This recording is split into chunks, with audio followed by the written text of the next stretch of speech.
সকাল থেকেই আজকের ওয়েদারটা বেশ সুন্দর ছিল। এ সানি ডে ইট ওয়াজ। আর সাথে উইকেন্ডও।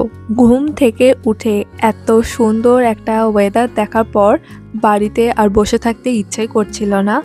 আর তার উপর আমরা আর কিছুদিনের মধ্যেই পার্মানেন্টলি ইন্ডিয়া ব্যাক করব। সো উই সাডেনলি ডিসাইডেড যে আমাদের বাড়ির কাছাকাছি একটা বুদ্ধিস্ট টেম্পল রয়েছে, তো সেটাই ঘুরে আসা যাক।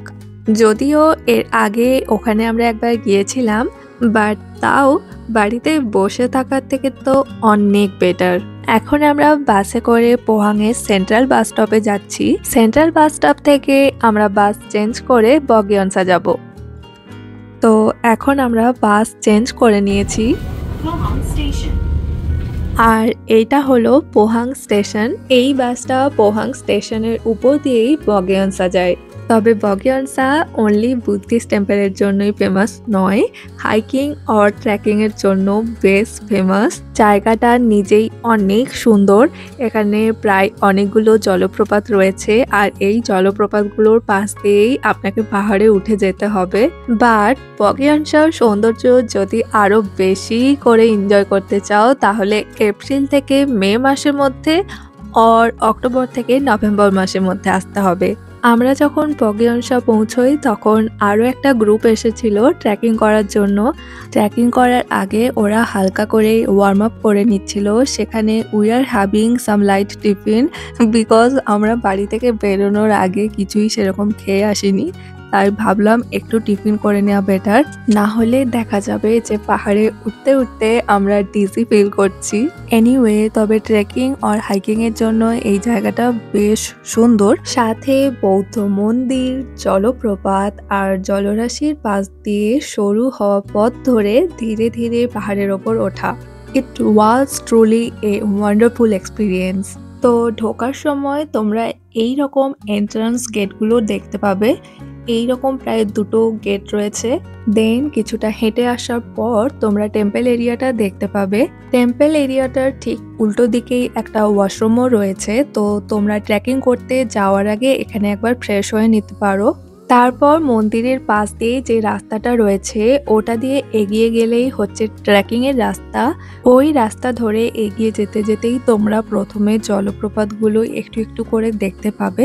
শুরুর দিকে জলপ্রপাতগুলোতে সেরকম জলপ্রবাহ লক্ষ্য করা যায় না, তবে যত উপরে উঠতে থাকবে তত জলপ্রবাহ বাড়তে থাকবে।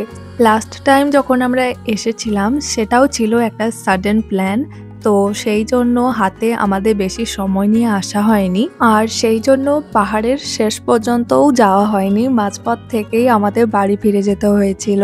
বাট এবারে ঠিক করেছি যে একদম পাহাড়ের শেষ পর্যন্ত যাব, আর একদম শেষের ভিউটা কেমন সেটা দেখেই বাড়ি যাব। But I am not sure if I will be able to go all the way. Let's see. তবে ব্যাপারটা এক্সাইটিং হলেও it's slightly scary also, because রাস্তাটা বেশ rough and uneven. And by any chance if I sprain my leg once, তাহলে পুরো সপ্তাহটা আমাকে rest নিয়ে কাটাতে হবে। তো বেশ কিছুক্ষণ হাঁটার পর আমরা এই জায়গাটায় পৌঁছেছি। এখান থেকে আরও এগোতে গেলে তোমাদের দুটো রাস্তা রয়েছে, মানে এখান থেকে দুটো রাস্তা ভাগ হয়ে যাচ্ছে। তোমরা যেদিকে যেতে চাইবে সেদিকেই যেতে পারো।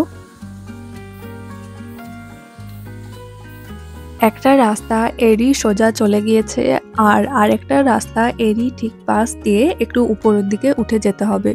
তো আমরা ঠিক করলাম যে এর সোজা রাস্তাটা দিয়েই যাওয়া যাক, আর উপরে উঠে কাজ নেই। আরেকটা জিনিস আমি নোটিস করলাম যে এখানে অনেকেই আউটিং আর গেট টুগেদার বা পিকনিক করতেও আসে। একদম শুরুর দিকে পাহাড়ে ওঠার সময় ঝর্ণার সাইডটাতে সেরকম জল থাকে না, তো ওখানেই দেখলাম অনেকে ফ্যামিলির সাথে ফ্রেন্ডসদের সাথে বসে সুন্দর টাইম স্পেন্ড করছে।